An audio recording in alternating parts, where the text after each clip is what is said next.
Daniel hated late nights at work, but tonight was worse than usual. The subway station was eerily empty, his footsteps echoing as he walked toward the platform. He glanced at his watch, 2:37 a.m. The last train was due any minute. As he approached the escalators, a flickering sign caught his eye. Beneath the usual exit and platform directions was an arrow pointing to exit 17. Odd. He'd used this station for years and had never seen exit 17 before. The sign's light buzzed faintly, as though it hadn't been powered on in decades. Curiosity gnawed at him. The platform could wait. He followed the sign down a narrow, dimly lit corridor. The air grew colder, and the faint smell of mildew filled his nose.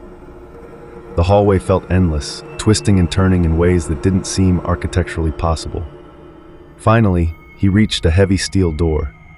Rust streaked its surface, and an embossed plaque above read, "Exit 17, authorized personnel only." His fingers hovered over the handle. "Don't do it," a voice in his head warned.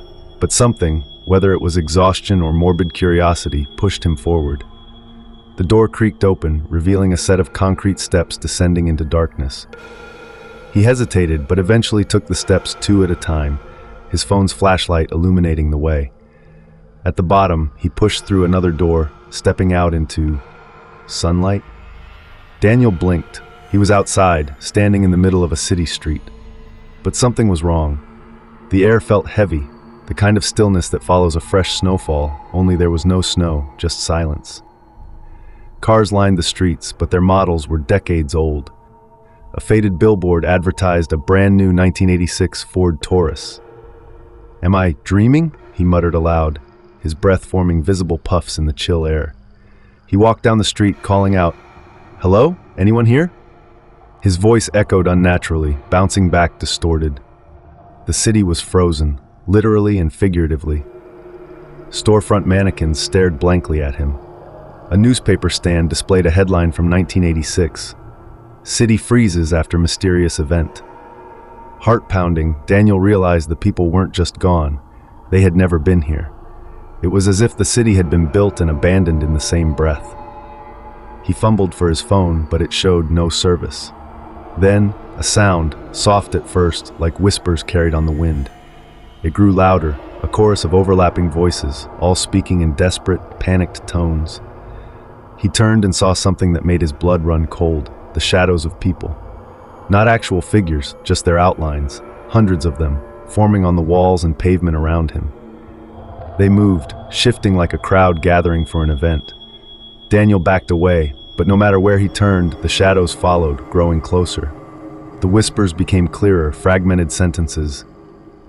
"You shouldn't be here. It's waking up. Find the exit." "Exit? What exit?" Daniel shouted, spinning in place. The shadows began to rise, peeling off the ground like smoke, taking on vaguely human forms. Their faces were featureless, yet Daniel felt their empty gazes piercing through him. He turned and ran, desperate to find the door he had come through. The city started to change. The buildings melted, their structures warping into organic, pulsating forms. Streetlights twisted like vines, their bulbs glowing a sickly green. The whispers turned to screams. Finally, Daniel spotted the door. A rusted rectangle standing alone in the middle of the street. It was the only thing unchanged in this nightmare. He sprinted toward it, the shadow forms reaching for him with elongated arms. As he yanked the door open, a shadow wrapped around his ankle. He kicked wildly, pulling himself through the doorway just as the shadow's grip tightened. With one last burst of strength, he slammed the door shut behind him. Daniel found himself back in the subway station, gasping for air. The platform was empty, the hum of fluorescent lights the only sound. His phone buzzed in his pocket. A text message. "You escaped, but it knows you now. Don't go back." He stared at the message, his hands trembling. As he looked up, he noticed something new. The sign for exit 17 was gone. Only the faint outline of the arrow remained, as though it had been scrubbed from existence.